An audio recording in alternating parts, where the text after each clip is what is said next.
कि इन्हां दी शख्सियत दे भी अपने ने, मतलब एक जिद्द आ, एक हठ आ, पर वो हठ कविता के तौर पर भी आ, बंदे के तौर पर भी। बाद जब नीचे कोई भी सर्जना करने तो बाद फिर सौ जाते हैं। इसी करके जो असीं कहा कि साडा प्रोग्राम ना 11 तो 12 होंदा, ये कहते असीं 1:30 बजे तक खुले। मैं कहूँ कि इन्हों कविता के थ्रू जानना शुरू किया। बाद मैं क्लेम कर दूँ कि मेरे दोस्त ने, पर जो एक कवि सी स्थापित हो गए सी उदों इन्होंने पढ़िया। एक सिर्फ होर योगदान जो मेरे सीनियर होंगे सी, उन्होंने मिले, कहता भी तू इन्ना वधिया आर्टिकल किवें लिखिया। मेरे भी एक तरह की टिप्पणी सी मेरे बारे। उन्हें कहना जी वो मेरा छोटा नौकरा का भरा ही है। इदा साडी गुरबचन बचाए उन्होंने कहा यार फतेह तू इच्छा भी सी।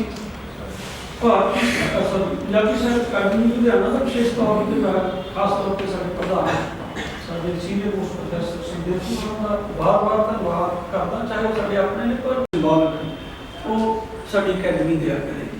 पहला किसी प्रोग्राम कराया वो चलता भी रहेगा। मैं वादा किया दिन तो बाद असीं गुरतेज पहाड़ा और सुरजीत पात्र साहब नाल मेरी अज गल हुई। उस तो बाद असीं ना पहला पात्र मिलांगे। सो होर ज़्यादा गल्लां ना करते हुए बाद दे विच असीं गल्लां बातां करांगे। इहदी तरतीब तां तुहानूं पता ही है जिद्दां हुंदी आ अपनी रचना बारे कवितावां दे थ्रू जिद्दां उन्हां ठीक लगे।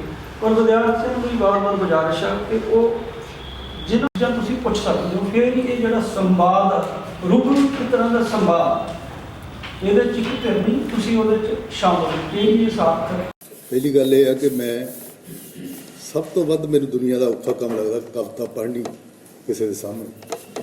हालांकि मैं 30 साल अपने टैलीविजन रेडियो च नौकरी की है, तो मैं जिन्ना चिर भी नौकरी की आ मैं आपकी कविता कभी रेडियो टीवी ते नहीं पढ़ी। तो मैं बहुत घट फंक्शनां जाना, शायद वह मेजर कारण रही कि मैनूं कविता पढ़नी जी है ना बहुत ही दुरुस्त नहीं लगती। मैं कहना ये बच्चे किताबां मेरिया नज़मां इहो जिहियां जिहड़ियां पढ़न योग है सुनन योग शायद ना होण, तो इसलिए मैं आप भी इस कंपलैक्स च रहना कि भी मैनूं कविता जाके सुनानी चाहिए है कि नहीं चाहिए। फिर मैनूं ये नहीं पता लगता हुंदा मैं किहड़ी कविता पहलां पढ़ां, उहदी सिलैक्शन च उलझ जाना। क्योंकि इन्होंने औरत मर्द के रिश्ते की गल की है, तो इस उम्र च सब तो वड्डा मसला जिहड़ा वो पत्नी हुंदी है। तो मैं पहला ही तुहानूं कविता जिहड़ी है पत्नी सुणावां। पत्नी। अजीब औरत है, अजीब औरत है, विआह वाले दिन रोई नहीं। माँ दे गल लगी ना बाबल ले हिंज केरी, हसदी हसदी कलगी सजे मेरे मोढे नाल आ बैठी, ते रात नूं असीं पति पत्नी हो गए। कई साल उड़ीकदा रहा, उसने अपने नां पिछे मेरा नां नहीं जोड़िया। करवा चौथ वाले दिन किशमिश खांदी हसदियां आखण लगी, चन्न देख के मेरे पैर छूही मैं तेनू कुछ दियांगी। पत्नी इस नूं कहिंदे ने, पत्नी इस नूं कहिंदे ने, मेरा नां लैके बुलाउंदी है, लोड़ पैण ते मैनू अपनी तनख्वाह चों कुछ दिंदी है, कदी कदी गलम्यों फड़ के मैनू चुम लैंदी है, दिल करे तां सिट लैंदी है मैनू मर्जी मुताबिक। दिन छिपे घर दी हर नुक्कड़ दा मुआयना करदी, घर नूं थाणा समझदी है। बाबा तां कहिंदा सी तीवीं जुत्ती हुंदी है, बाबा तां कहिंदा सी तीवीं जुत्ती हुंदी है, इस दी आवाज़ तां मेरे सिर च वजदी है। बापू तां कहिंदा सी गुੱਤ पिछे मत हुंदी है, ये तां मस्तक च खुभदी है। वारस पीलू किस्साकार सारे झूठ बोलते सन, वारस पीलू किस्साकार सारे झूठ बोलते सन। अजीब पत्नी है, सियाणियां दी गल ते पूरा नहीं उतरदी। मैं ही गिद्दड़ हाँ, मेरे अंदरों शेर बोलता है। मैं ही गिद्दड़ हाँ, मेरे अंदरों शेर बोलता है। मैं एक खतरनाक ऐलान करदा हाँ, संगमरमर चों त्रेड़ उठदी है, दरवाजिਆਂ ਚੋਂ ਕੰਬਣੀ। ਪਤਨੀ ਦੀ ਅੱਖ 'ਚ ਹੰਝੂ ਉਤਰ ਆਏ ਨੇ, ਡੋਲੀ ਤੁਰਨ ਵੇਲੇ ਨਹੀਂ ਸਨ ਵਗੇ ਜੋ। ਕੰਬਦੇ ਚੰਨ ਵਾਲੀ ਥਾਲੀ ਉਸਦੇ ਹੱਥਾਂ 'ਚ ਹੈ, ਅੱਜ ਉਸਨੇ ਕੁਝ ਨਹੀਂ ਖਾਧਾ। ਸ਼ੀਸ਼ੇ 'ਚ ਮੂੰਹ ਦੇ ਕੇ ਧਾ ਮਾਰਦੀ ਹੈ, ਸ਼ਾਇਦ ਕੁਝ ਮਰ ਗਿਆ ਹੈ। ਦਾਦਾ ਬਾਪ ਕਿੱਸਾਕਾਰ ਸਾਰੇ ਠੀਕ ਸਾਬਤ ਹੋ ਰਹੇ ਨੇ, ਮੇਰੇ ਅੰਦਰਲਾ ਗਿੱਦੜ ਹੱਸਦਾ ਹੈ। ਆਪਣੀ ਖੂੰਖਾਰਤਾ ਤੋਂ ਆਪ ਸਹਿਮਿਆ ਮੈਂ ਉਸ ਨੂੰ ਮੋਢਿਆਂ ਤੋਂ ਚੱਕਦਾ ਹਾਂ, ਜਿਵੇਂ ਰਾਮ ਅਹਲਿਆ ਨੂੰ ਚੱਕਦੇ ਨੇ। ਇੰਜ ਕਰਦਾ ਮੈਂ ਰੋ ਪਿਆ ਹਾਂ। ਸਿਸਕਦੀ ਹੰਝੂ ਪੂੰਝਦੀ ਮੇਰੇ ਉਹ ਆਖਦੀ ਹੈ, ਰਾਮ ਕੋਈ ਰੋਂਦੇ ਥੋੜੋ ਨੇ, ਰਾਮ ਕੋਈ ਰੋਂਦੇ ਥੋੜੋ ਨੇ, ਉਹ ਤਾਂ ਯੁੱਗ ਪਲਟਦੇ ਨੇ। ਤੇ ਅਸੀਂ ਇੱਕ ਦੂਜੇ ਨੂੰ ਉਲਟਦੇ ਪਲਟਦੇ ਸੌਂ ਜਾਂਦੇ ਹਾਂ। ਅਚਾਨਕ ਦਿਨ ਚੜੇ ਉਹ ਮੈਨੂੰ ਫੇਰ ਗਿੱਦੜ ਬਣਾਉਣ 'ਚ ਰੁੱਝ ਜਾਂਦੀ ਹੈ।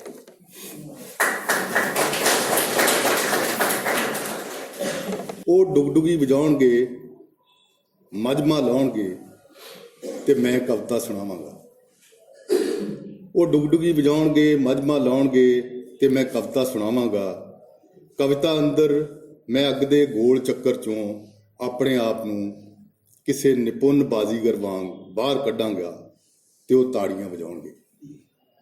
ਉਹ ਤਾੜੀਆਂ ਵਜਾਉਣਗੇ ਤੇ ਮੈਂ ਕਾਨਫਰੰਸ ਲਈ ਲਿਖੀ ਕਵਿਤਾ ਅੰਦਰ ਨਹੀਂ ਦੱਸਾਂਗਾ ਕਿ ਕਿਵੇਂ ਘਰੋਂ ਤੁਰਨ ਤੋਂ ਪਹਿਲਾਂ ਮੈਂ ਆਪਣੇ ਪਿੰਡ ਗਿਆ ਸਾਂ, ਕਿ ਕਿਵੇਂ ਮੈਂ ਰਾਤ ਸਾਰੀ ਪੂਰੇ ਟੱਬਰ ਨੂੰ ਦੱਸਦਾ ਰਿਹਾ ਕਿ ਮੈਂ ਕਾਨਫਰੰਸ ਜਾਵਾਂਗਾ, ਵੱਡਾ ਆਦਮੀ ਕਹਾਵਾਂਗਾ, ਮਹਿੰਗਾ ਕੈਮਰਾ ਨਾਲ ਲਿਜਾਵਾਂਗਾ, ਫਿਲਮਾਂ ਬਣਾਵਾਂਗਾ, ਪੌਂਡ ਕਮਾਵਾਂਗਾ, ਕੋਲੰਬਸ ਹਾਂ, ਕੁਝ ਨਾ ਕੁਝ ਸਭ ਲਈ ਲੱਭ ਲਿਆਵਾਂਗਾ।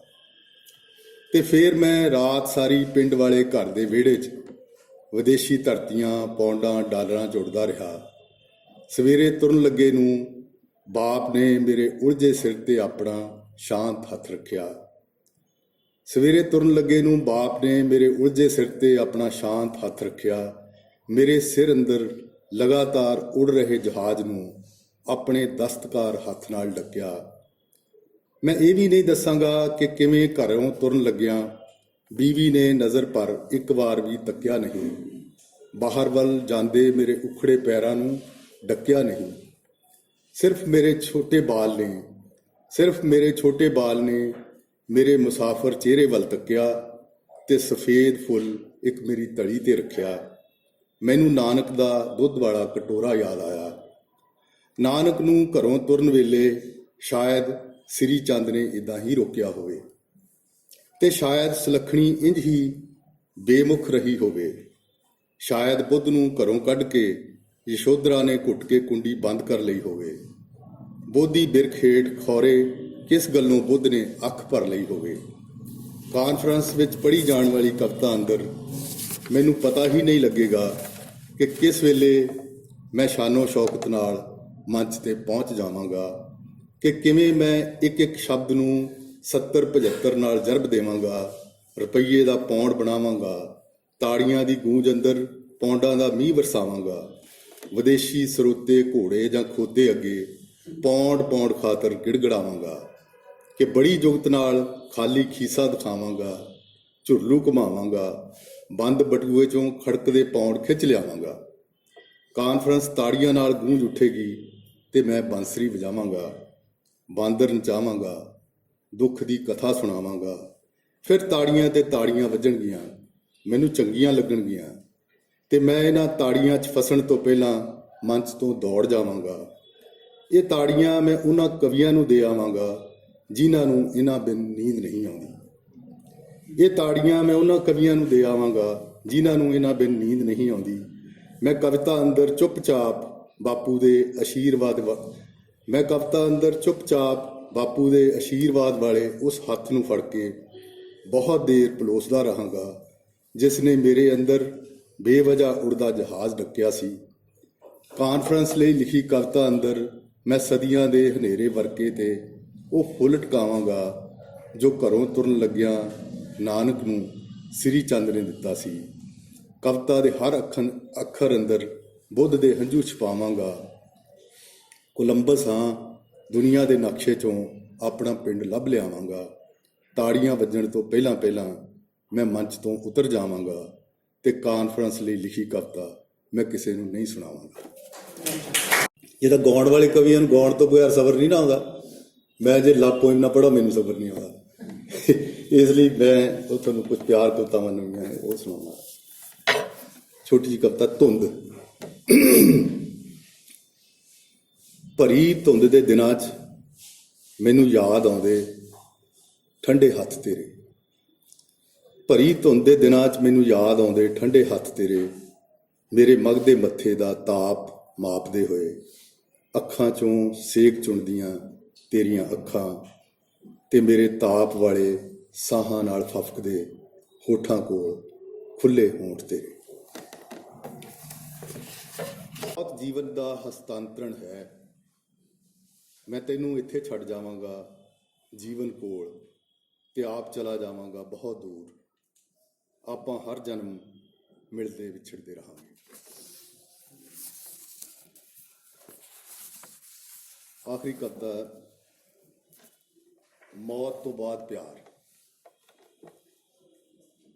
ਜਦੋਂ ਤੂੰ ਬਹੁਤ ਬੁੱਢਾ ਹੋ ਜਾਏਗਾ ਮੈਂ ਉਦੋਂ ਮਸਾਂ ਤੇਰੀ ਹੁਣ ਦੀ ਉਮਰ ਦੀ ਹੋਵਾਂਗੀ। ਜਦੋਂ ਤੂੰ ਬਹੁਤ ਬੁੱਢਾ ਹੋ ਜਾਏਗਾ ਮੈਂ ਉਦੋਂ ਮਸੀਂ ਤੇਰੀ ਹੁਣ ਦੀ ਉਮਰ ਦੀ ਹੋਵਾਂਗੀ।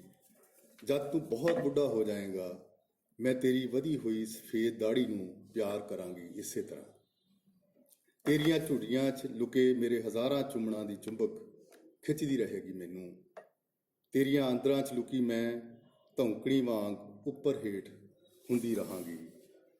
ਜਦੋਂ ਤੂੰ ਬਹੁਤ ਬੁੱਢਾ ਹੋ ਜਾਏਗਾ ਮੈਂ ਬੱਚਿਆਂ ਵਾਂਗ ਬਿੱਬ ਲਗਾ ਦਿਆਂਗੀ ਤੇਰੇ। ਤੇਰੀਆਂ ਡਿੱਗਦੀਆਂ ਲਾਲਾਂ ਸਾਫ਼ ਕਰਾਂਗੀ। ਤੇਰੀਆਂ ਮੁੱਛਾਂ 'ਚ ਅਟਕੇ ਚੌਲ ਚੀਨੀ ਦੇ ਦਾਣੇ ਨੂੰ ਚੁੱਕ ਕੇ ਚੁੰਮ ਲਵਾਂਗੀ। ਤੇਰੀਆਂ ਕੰਬਦੀਆਂ ਉਂਗਲਾਂ ਨੂੰ ਹਵਾ 'ਚ ਸਿੱਧਿਆਂ ਖੜਾ ਕਰ ਦਿਆਂਗੀ। ਤੇਰੀ ਖੁਸ਼ਕ ਚਮੜੀ 'ਚ ਰਚਾ ਦਿਆਂਗੀ ਤਿਲਕਵੇਂ ਤੇਲ, ਖੁਸ਼ਬੂਆਂ, ਇਤਰ, ਚਮਕ। ਮੈਂ ਤੇਰੇ ਸਾਰੇ ਬੰਦ ਹੋ ਰਹੇ ਮੁਸਾਮਾਂ ਨੂੰ ਖੋਲ੍ਹ ਦਿਆਂਗੀ।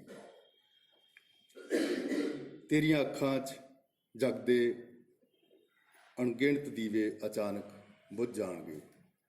ਤੇਰੀਆਂ ਅੱਖਾਂ 'ਚ ਜਗਦੇ ਅਣਗਿਣਤ ਦੀਵੇ ਅਚਾਨਕ ਬੁੱਝ ਜਾਣਗੇ ਤੇ ਮੈਂ ਆਖਰੀ ਚੁੰਮਣ ਨਾਲ ਤੇਰੀ ਲੋਅ ਸਮੇਤ ਹਮੇਸ਼ਾ ਲਈ ਇੱਕ ਹੋ ਜਾਵਾਂਗੀ। ਤੇ ਮੈਂ ਆਖਰੀ ਚੁੰਮਣ ਨਾਲ ਤੇਰੀ ਲੋਅ ਸਮੇਤ ਹਮੇਸ਼ਾ ਲਈ ਇੱਕ ਹੋ ਜਾਵਾਂਗੀ ਤੈਨੂੰ ਪਿਆਰ ਕਰਨ ਖਾਤਰ। ਇੱਕ ਲੱਪ ਯਾਦਾਂ ਦੀ ਉਹ ਕਿਤਾਬ ਮੈਂ ਆਪੇ ਛਪਾਈ ਤੇ ਮੇਰੇ ਬਾਪ ਨੂੰ ਮੈਂ ਘਰ ਕਿਹਾ ਵੀ ਮੈਨੂੰ ਕੁਝ ਪੈਸੇ ਦੇ ਦਿਓ। ਪਰ ਉਹ ਮੇਰੇ ਦੇਖਦਿਆਂ ਦੇਖਦਿਆਂ ਹੀ ਲੋਕਾਂ ਨੇ 5-7 ਕਿਤਾਬਾਂ ਮੇਰੇ ਦੇਖਦਿਆਂ 4-4 ਰੁਪਏ ਲੋਕਾਂ ਨੇ ਦਿੱਤੇ ਤੇ ਉਹ ਵਿਕਦੀਆਂ। ਮੈਂ ਕਹਿੰਦਾ ਯਾਰ ਕਿਤਾਬ ਵਿਕਦੀ ਆ ਲੋਕ ਮੈਨੂੰ ਪਤਾ ਵੀ ਨਹੀਂ ਸੀ ਮੈਂ ਕੋਈ ਰਾਈਟਰ ਕੋਈ ਚੀਜ਼ ਹੁੰਦੇ ਆ। ਮੈਂ ਤਾਂ ਆਪਦੀ ਕਿਤਾਬ ਛਪਾਈ ਸੀ ਮਸਤੀ ਨਾਲ ਤੇ ਉਹ ਕਿਤਾਬ ਖੈਰ ਜੀ ਹੱਥੋਂ ਹੱਥੀ ਤੁਸੀਂ ਕਹਿ ਲਓ। ਉਹਦਾ ਰੀਜ਼ਨ ਇਹੀ ਸੀ ਕਿ ਸਾਡੇ ਪਿੰਡ ਇੱਕ ਮੁੰਡੇ ਨੇ ਸੁਈਸਾਈਡ ਕੀਤਾ ਸੀ।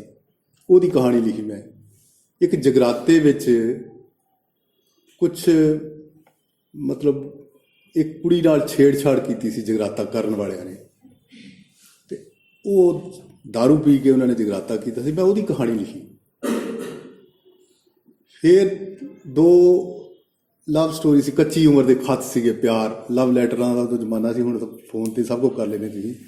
ਸਾਨੂੰ ਤਾਂ ਉਦੋਂ ਉਹ ਕਹਿਣ ਲਈ ਵੀ ਮੈਂ ਤੈਨੂੰ ਪਸੰਦ ਕਰਦਾ 2-2 ਸਾਲ ਲੱਗ ਜਾਂਦੇ ਸੀ। ਤੇ ਉਹਦੇ 'ਚੋਂ ਹੀ ਉਹ ਮੈਂ ਨਾਲ ਹੀ ਮੈਨੂੰ ਗੱਲ ਯਾਦ ਆ ਗਈ। ਉਦੋਂ ਜਦੋਂ ਮੈਂ 8ਵੀਂ 10ਵੀਂ 'ਚ ਪੜ੍ਹਦਾ ਸੀ ਤੇ ਮੇਰੀ ਪਹਿਲੀ ਮੁਹੱਬਤ ਦਾ ਉਹ ਅਹਿਸਾਸ ਕਹਿ ਲਓ। ਤੇ ਉਦੋਂ ਮੈਂ 4 ਲਾਈਨਾਂ ਦੀ ਕਵਿਤਾ ਲਿਖੀ ਸੀ, ਮੈਨੂੰ ਅਜੇ ਤੇ ਯਾਦ ਆ।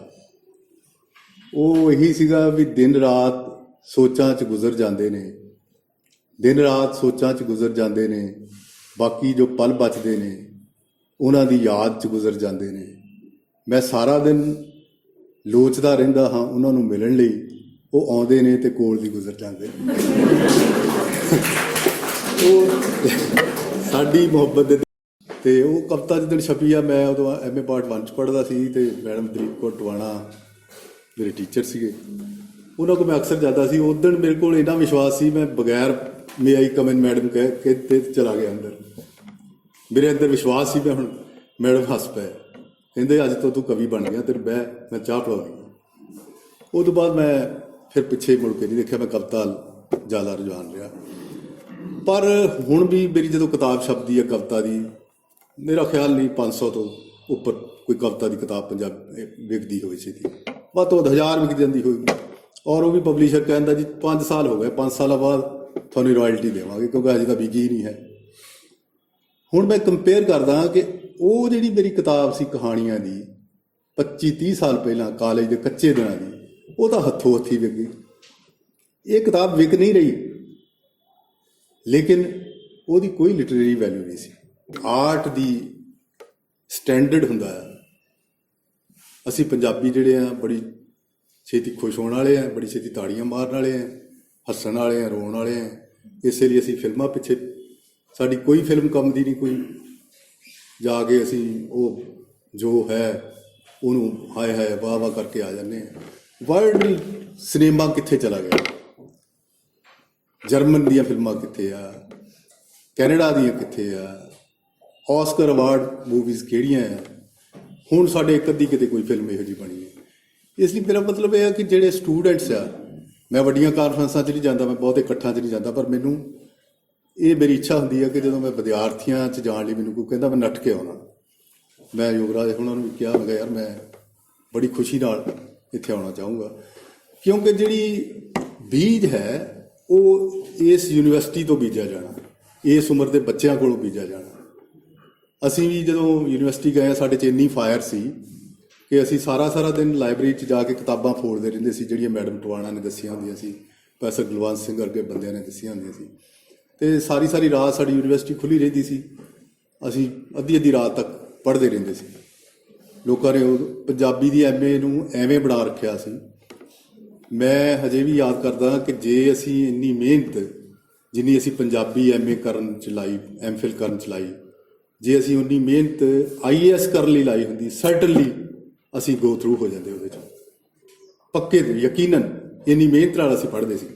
ਮੇਰਾ ਇਹ ਨਹੀਂ ਕਹਿਣ ਦਾ ਮਤਲਬ, ਹਜੇ ਵੀ ਪੜ੍ਹਦੇ ਹੋਣਗੇ ਬੱਚੇ, ਥੋੜ੍ਹੇ ਹੁੰਦੇ ਜ਼ਰੂਰ ਆ। ਚਲੋ ਜੇ ਤਾਂ ਤੁਸੀਂ ਟਾਈਮ ਪਾਸ ਕਰਨਾ ਆ, ਡਿਗਰੀਆਂ ਵਾਲੇ ਕਈਆਂ ਦਾ ਪਰਪਸ ਇਹ ਵੀ ਹੁੰਦਾ ਵਿਆਹ ਕਰਾਉਣਾ ਤੇ MA ਕਰ ਲਈਏ, ਕਈਆਂ ਦਾ ਹੁੰਦਾ ਵੀ ਚਲੋ B.Ed ਕਰ ਲਾਂਗੇ, ਕੋਈ ਨੌਕਰੀ।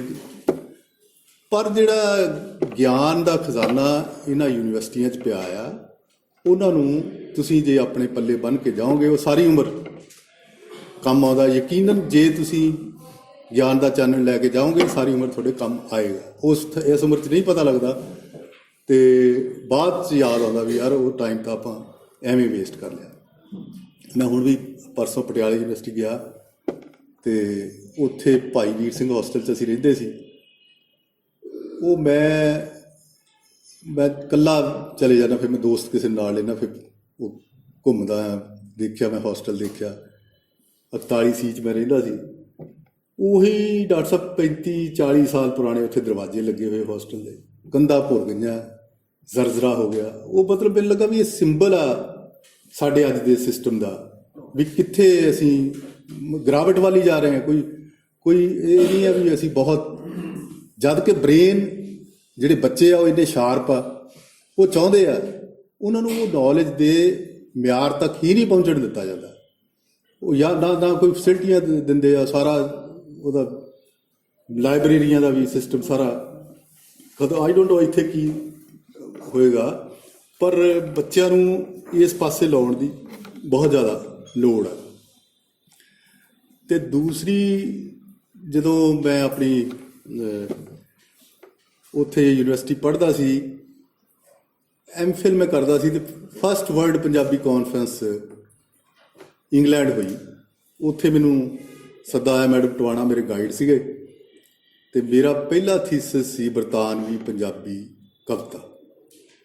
ਉਹ ਵਿਦੇਸ਼ੀ ਪੰਜਾਬੀ ਸਾਹਿਤ ਦਾ ਸਭ ਤੋਂ ਪਹਿਲਾ ਥੀਸਿਸ ਹੈ, ਸਭ ਤੋਂ ਪਹਿਲਾ ਥੀਸਿਸ ਜਿਹੜਾ ਮੈਡਮ ਟਵਾਣਾ ਨੇ ਕਰਾਇਆ ਸੀ। ਹੁਣ ਤਾਂ ਵਿਦੇਸ਼ੀ ਸਾਹਿਤ ਦੇ ਪੇਪਰ ਸ਼ੁਰੂ ਹੋ ਗਏ ਆ, ਲੋਕ ਕੰਮ ਕਰਦੇ ਆ। ਉਹ ਮੈਂ ਉੱਥੇ ਜਦੋਂ ਗਿਆ ਤੇ ਉੱਥੇ ਉਹ ਪਹਿਲੀ ਅਸਲੀ ਕਾਨਫਰੰਸ, ਅਸਲੀ ਤੇ ਵੱਡੀ ਜਿਹਨੂੰ ਕਹਿੰਦੇ ਆ, ਉਹ ਉਹੀ ਸੀ। ਉਹਦੇ 'ਚ ਕੋਈ ਐਸਾ ਰਾਈਟਰ ਨਹੀਂ ਸੀਗਾ ਜਿਹੜਾ ਨਾ ਗਿਆ ਹੋਵੇ। ਵੱਡੇ ਸਾਰੇ writer, Harbhajan Singh, madam Tiwana, Duggal, name any person, he was there. ਉੱਥੇ ਸਾਨੂੰ BBC ਵਾਲਿਆਂ ਨੇ, ਬ੍ਰਿਟਿਸ਼ ਬ੍ਰੌਡਕਾਸਟਿੰਗ ਕਾਰਪੋਰੇਸ਼ਨ ਵਾਲਿਆਂ ਨੇ ਇੱਕ ਫਿਲਮ ਦਿਖਾਈ ਸ਼ਿਵ ਕੁਮਾਰ ਬਟਾਲਵੀ ਦੀ। ਉਹ ਇੱਕੋ ਇੱਕ ਫਿਲਮ ਆ ਜਿਹੜੀ ਹਜੇ ਤੱਕ ਸ਼ਿਵ ਕੁਮਾਰ ਬਟਾਲਵੀ ਦੀ ਅਵੇਲੇਬਲ ਹੈ ਨੈੱਟ 'ਤੇ, ਇੱਥੇ ਤੁਸੀਂ ਦੇਖ ਸਕਦੇ ਆ। ਉਦੋਂ ਸ਼ਿਵ ਕੁਮਾਰ ਦੀ ਡੈਥ ਹੋ ਚੁੱਕੀ ਸੀ।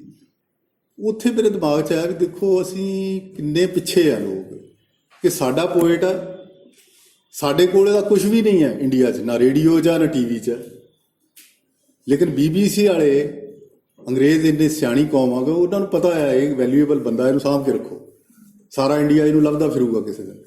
That's what happening. ਅਸੀਂ ਉਹਨਾਂ ਦੇ ਪਿੱਛੇ ਫਿਰਦੇ। ਤੇ ਮੈਂ ਜਦੋਂ ਵਾਪਸ ਆਇਆ ਤੇ ਮੇਰੇ ਹੋਸਟਲ ਦੇ ਕਮਰੇ 'ਚ ਇੰਟਰਵਿਊ ਲੈਟਰ ਪਿਆ ਸੀ ਦੂਰਦਰਸ਼ਨ ਦੀ ਪ੍ਰੋਡਕਸ਼ਨ ਅਸਿਸਟੈਂਟ ਦੀ ਜੌਬ ਦਾ।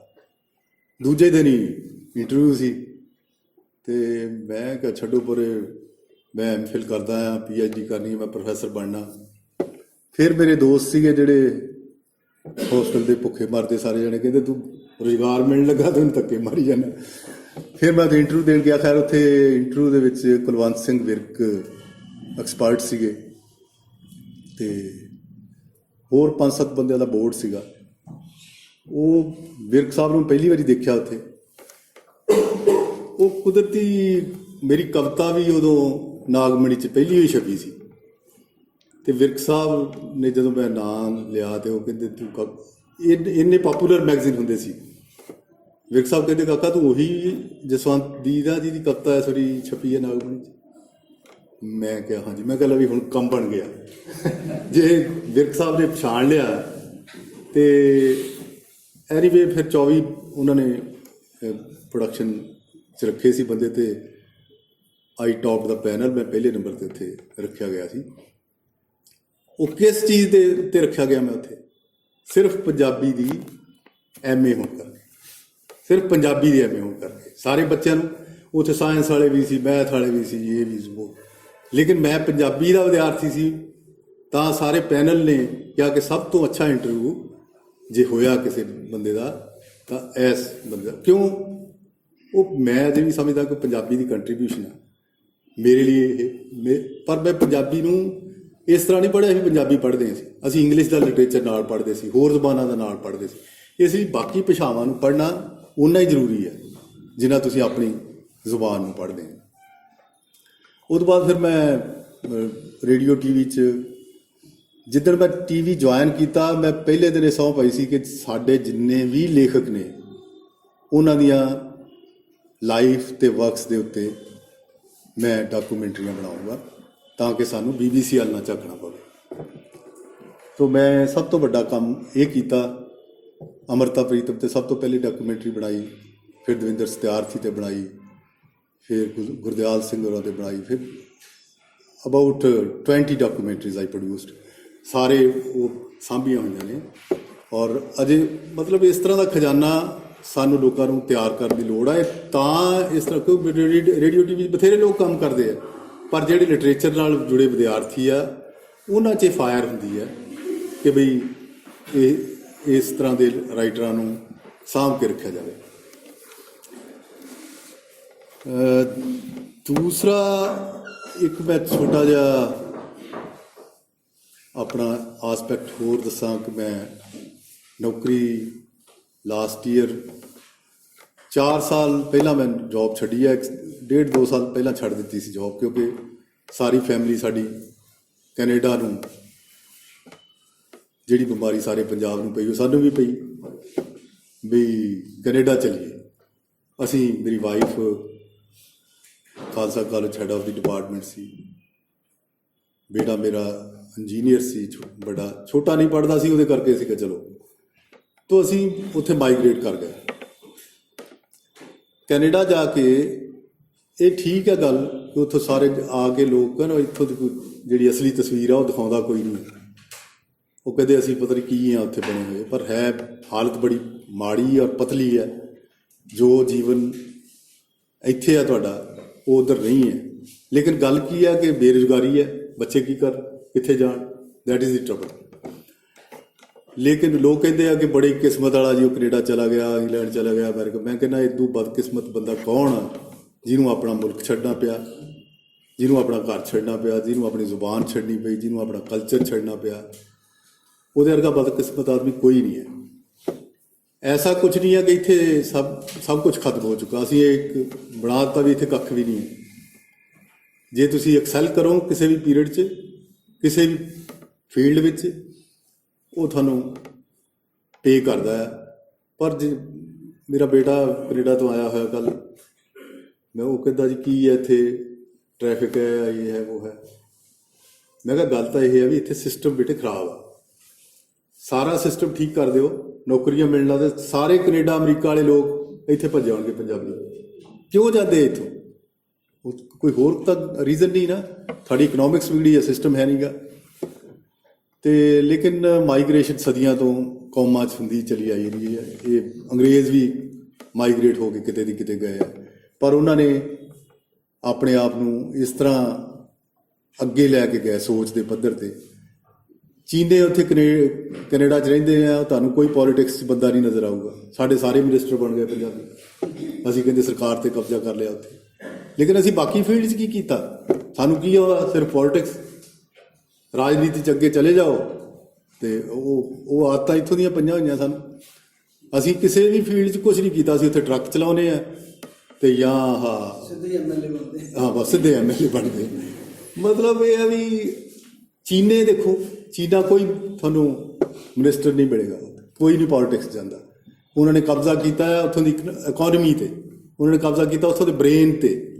ਉਹ ਯੂਨੀਵਰਸਿਟੀਆਂ ਦੇ ਵਿੱਚ ਉਹਨਾਂ ਨੇ ਆਪਣੀ ਸੈਕਿੰਡ ਲੈਂਗੁਏਜ ਬਣਾ ਲਈ ਹੈ। ਅਸੀਂ ਪੰਜਾਬੀ ਵਾਲੇ ਕਹੀ ਜਾਂਦੇ ਹਾਂ ਸੈਕਿੰਡ। ਉਹਨਾਂ ਦੇ ਬੋਰਡ ਹਰ ਥਾਂ ਚੀਨੀ ਭਾਸ਼ਾ 'ਚ ਲੱਗਦੇ। ਲੇਕਿਨ ਅਸੀਂ ਇੱਕੋ ਹੀ ਪਾਸੇ ਜ਼ੋਰ ਦਿੱਤਾ ਹੋਇਆ ਵੀ ਜਾਂ ਡਾਲਰ ਕਮਾ ਲਈਏ, ਟਰੱਕ ਚਲਾ ਲਈਏ, ਜਾਂ ਪੋਲੀਟਿਕਸ ਚਲੇ ਜਾਈਏ। ਇਸ ਲਈ ਸਾਡਾ ਜਿਹੜਾ ਬੇਸਿਕ ਪੰਜਾਬੀ ਮਾਈਂਡ ਹੈ ਨਾ, ਇਹਦੀ ਬੇਸਿਕ ਸੋਚ ਨੂੰ ਬਦਲਣ ਦੀ ਵੀ ਲੋੜ ਆ। ਉਹਦੇ ਲਈ ਸਟੂਡੈਂਟਸ ਨਾਲੋਂ ਵੱਧ ਅਤੇ ਟੀਚਰਸ ਨਾਲੋਂ ਵੱਧ ਕੋਈ ਕਾਮਯਾਬ ਰਾਹ ਨਹੀਂ ਹੋ ਸਕਦਾ। ਉੱਥੇ ਜਾ ਕੇ ਮੈਂ ਕੁਝ ਬੇਸਮੈਂਟ ਪੋਇਮਸ ਲਿਖੀਆਂ ਸੀਗੀਆਂ। ਉੱਥੇ ਸਭ ਤੋਂ ਪਹਿਲਾਂ ਜਾ ਕੇ ਜਿੰਨੇ ਵੀ ਪੰਜਾਬੀ ਆ ਥੱਲੇ ਬੇਸਮੈਂਟ 'ਚ ਰਹਿੰਦੇ ਆ, ਕਿਰਾਏ 'ਤੇ ਲੈ ਲੈਂਦੇ ਆ। ਇੱਥੋਂ ਐਡੇ ਐਡੇ ਮਕਾਨ ਛੱਡ ਕੇ ਗਏ, ਇੰਡੀਪੈਂਡੈਂਟ ਕਾਰਾਂ ਛੱਡ ਕੇ ਗਏ। ਉੱਥੇ ਤੁਹਾਨੂੰ ਲਾਇਸੈਂਸ ਵੀ ਨਹੀਂ ਦਿੰਦੇ ਉਹ ਛੇਤੀ। ਉਹ ਸਭ ਕੁਝ ਫੁੱਸ ਗਿਆ। ਅਤੇ ਉਹ ਮੈਂ 2 ਲਾਈਨਾਂ ਦੀ ਕਵਿਤਾ ਪਹਿਲਾਂ ਵੀ ਸੁਣਾਈ ਸੀ। ਉਹ ਆਪਣੇ ਐਕਸਪੀਰੀਅੰਸ ਤੋਂ। ਛੱਜੂ ਨੇ ਆਪਣੇ ਚੁਬਾਰੇ 'ਚੋਂ ਛਾਲ ਮਾਰੀ ਅਤੇ ਸਿੱਧਾ ਬੇਸਮੈਂਟ 'ਚ ਡਿੱਗਾ। ਮਤਲਬ ਅਸੀਂ ਆਪਣੇ ਚੁਬਾਰਿਆਂ ਤੋਂ ਛਾਲ ਮਾਰ ਕੇ ਬੇਸਮੈਂਟਾਂ 'ਚ ਡਿੱਗਦੇ ਹਾਂ। ਇਸ ਲਈ ਇੱਥੇ ਮਿਹਨਤ ਕਰੋ, ਪੜ੍ਹੋ, ਅਕੀਦਾ ਬਣਾਓ ਕਿ ਉੱਧਰਲੇ ਮੁਲਕ ਵੱਲ ਮਜਬੂਰੀ 'ਚ ਮੂੰਹ ਕਰਨਾ। ਜੇ ਚੰਗੇ ਭਲੇ ਨੰਬਰ ਲੈ ਕੇ ਅੱਛੇ ਪ੍ਰੋਫੈਸਰ ਵੀ ਬਣਨ ਦੇ ਯੋਗ ਹੋ, ਤਾਂ ਵੀ ਉੱਧਰ ਨੂੰ ਮੂੰਹ ਚੱਕਿਆ, ਦੈਟ ਇਜ਼ ਨਾਟ ਗੁੱਡ। ਕੁਛ ਨਹੀਂ ਰੱਖਿਆ। ਇਸ ਲਈ ਸਭ ਤੋਂ ਵੱਧ ਜ਼ਰੂਰੀ ਇਹ ਆ ਕਿ ਇੱਥੇ ਆਪਣੀ ਨੌਲੇਜ ਗੇਨ ਕਰੋ। ਰੋਟੀ ਇੱਥੇ ਵੀ ਮਿਲਦੀ ਹੈ, ਸਭ ਨੂੰ ਮਿਲਦੀ ਹੈ ਜੇ ਕੰਮ ਕਰਨ। ਉੱਥੇ ਜਾ ਕੇ ਤਾਂ ਅਸੀਂ ਸਾਰੇ ਭਾਂਡੇ ਮਾਂਜਣ ਨੂੰ ਤਿਆਰ। ਕਰਦੇ ਕੀ ਹੈ ਸਾਰੇ ਜਣੇ ਸਟੋਰਾਂ 'ਚ? ਇਹੀ ਕੰਮ ਕਰਦੇ। ਮੈਂ ਜਦੋਂ ਪਹਿਲੀ ਵਾਰੀ ਇੰਗਲੈਂਡ ਗਿਆ ਅਤੇ ਮੈਨੂੰ ਉੱਥੇ ਏਅਰਪੋਰਟ 'ਤੇ ਉਹਨਾਂ ਨੇ ਰੋਕ ਲਿਆ, ਲੰਘਣ ਨਹੀਂ ਦਿੱਤਾ। ਮੈਂ ਉਦੋਂ 25-26 ਸਾਲ ਦਾ ਸੀ, ਯੂਨੀਵਰਸਿਟੀ ਪੜ੍ਹਦਾ ਸੀ। ਜਦ ਮੈਂ ਅੰਦਰ ਵਾਸ਼ਰੂਮ 'ਚ ਗਿਆ ਅਤੇ ਉੱਥੇ ਸਰਦਾਰ ਜੀ, ਇੱਕ ਚਿੱਟੀ ਦਾੜੀ ਬਜ਼ੁਰਗ ਆਦਮੀ, ਉਹ ਮੈਨੂੰ ਪਰੇਸ਼ਾਨ ਜਿਹਾ ਦੇਖ ਕੇ ਕਹਿੰਦੇ ਕਾਕਾ ਕਿੱਥੋਂ ਆਇਆ? ਮੈਂ ਕਿਹਾ ਮੈਂ ਜਲੰਧਰੋਂ ਆਇਆ ਜੀ, ਮੇਰਾ ਜਲੰਧਰ ਆ ਪਿੰਡ ਇੱਧਰ ਸ਼ਾਹ। ਕਹਿੰਦੇ ਇੱਥੇ ਕੀ ਕਰ? ਕਹਿੰਦੇ ਮੁੜ ਜਾ। ਮੈਂ ਕੀ ਹੋ ਗਿਆ? ਮੈਂ ਤਾਂ ਮਸੀਂ ਜਾਣਾ ਅੰਦਰ। ਉਹ ਰੋਣ ਲੱਗ ਪਿਆ ਬਜ਼ੁਰਗ। ਉਹ ਟੋਇਲਟਾਂ ਸਾਫ਼ ਕਰਦਾ ਸੀ। ਕਹਿੰਦਾ ਸਾਡਾ ਭੋਗਪੁਰ ਦੇ ਕੋਲ ਪਿੰਡ ਆ, ਮੈਂ ਉੱਥੋਂ ਦਾ ਸਰਪੰਚ ਹਾਂ, 100 ਕਿੱਲਾ ਸਾਡੀ ਜ਼ਮੀਨ ਆ, ਅਤੇ ਇੱਥੇ ਆ ਕੇ ਆਹ ਦੇਖ ਲਾ ਥੁੱਕ ਸਾਫ਼ ਕਰਦਾ ਮੈਂ ਅੰਗਰੇਜ਼ਾਂ ਦਾ। ਪਿੰਡ ਵਾਲੇ ਸਮਝਦੇ ਆ ਵੀ ਮੈਂ ਪਤਾ ਨਹੀਂ ਕੀ ਨਵਾਬ ਲੱਗਾ ਹੋਇਆ। ਇਹ ਸੱਚਾਈ ਆ ਸਾਡੇ ਲੋਕਾਂ ਦੀ ਉੱਥੇ। ਤੇ ਫਿਰ ਵੀ ਦੇਖੋ 100 ਕਿੱਲਾ ਛੱਡ ਕੇ ਵੀ ਤੁਸੀਂ ਤੁਰੇ ਜਾਂਦੇ ਆ, ਕਿਉਂਕਿ ਇੱਥੇ ਨਿਆਣੇ ਥੋੜੇ ਕੰਮ ਨਹੀਂ ਕਰਦੇ। ਟਰੈਕਟਰ ਭਈਆ ਚਲਾਊਗਾ, ਬੰਬੀ ਉਹ ਛੱਡੂਗਾ, ਤੇ ਤੁਸੀਂ ਕੀ ਕਰਨਾ। ਇਸ ਲਈ ਅਸੀਂ ਡਾਊਨ ਪਿੰਡ, ਪੰਜਾਬ ਦੇ ਸਾਰੇ ਪਿੰਡ ਉੱਥੇ ਰਹਿ ਕੀ ਗਿਆ, ਕੁਛ ਵੀ ਨਾ, ਕੋਈ ਡੀਪ ਅੰਡਰਸਟੈਂਡਿੰਗ ਨਹੀਂ ਹੈ। ਉਹਦੇ ਲਈ ਇਹ ਕਿਉਂ ਆ ਕਿ ਬਹੁਤ ਥੋੜੇ ਅੱਛੇ ਪੋਇਟ ਹੈਗੇ ਆ, ਕੁਛ ਰਾਈਟਰ ਹੈਗੇ ਆ, ਹਰ ਜਗ੍ਹਾ ਹੀ ਹੁੰਦੇ ਆ ਜਿਹੜੇ ਇਸ ਬਰੀਕੀ ਨੂੰ ਸਮਝਦੇ ਆ। ਸੋ ਲਾਈਫ ਦੀ ਬਰੀਕੀ ਨੂੰ ਸਮਝਣ ਦੀ ਇਹ ਉਮਰ ਆ, ਬੇਸਿਕ ਉਮਰ ਇਹ ਹੈ। ਇਹਦੇ 'ਚ ਉਸ ਬਰੀਕੀ ਨੂੰ ਆਪਣੇ ਲਿਟਰੇਚਰ ਨਾਲ, ਆਪਣੇ ਜੀਵਨ ਨਾਲ ਜੋੜੋ ਤੇ ਜ਼ਿਆਦਾ ਬਿਹਤਰੀ ਤੇ ਜ਼ਿਆਦਾ ਲਾਈਫ 'ਚ ਚਮਕ ਆਏਗੀ।